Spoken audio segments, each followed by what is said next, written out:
避難しましょう。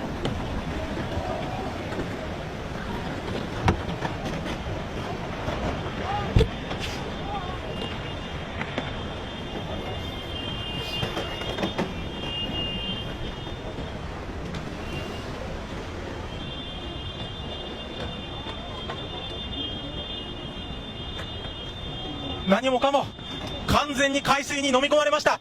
ものすごい勢いです。津波が押し寄せています。ありとあらゆるものを飲み込んで、さらに勢いを増しています。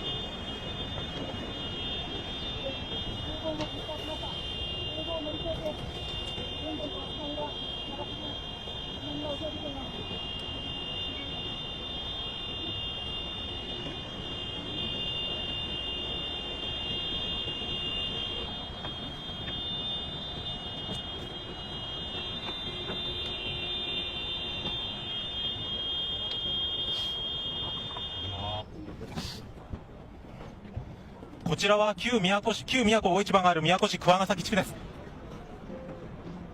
町が完全に破壊されました。津波によって町が完全に破壊されました。人的な被害が出ているかは分かりませんが、いずれ町が完全に破壊されています。時刻は3時26分です。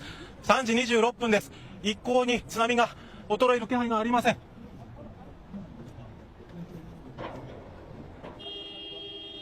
時刻は3時40分です。今、津波が引いています。ものすごい勢いで引いています。逆に水面がどんどん低くなっています。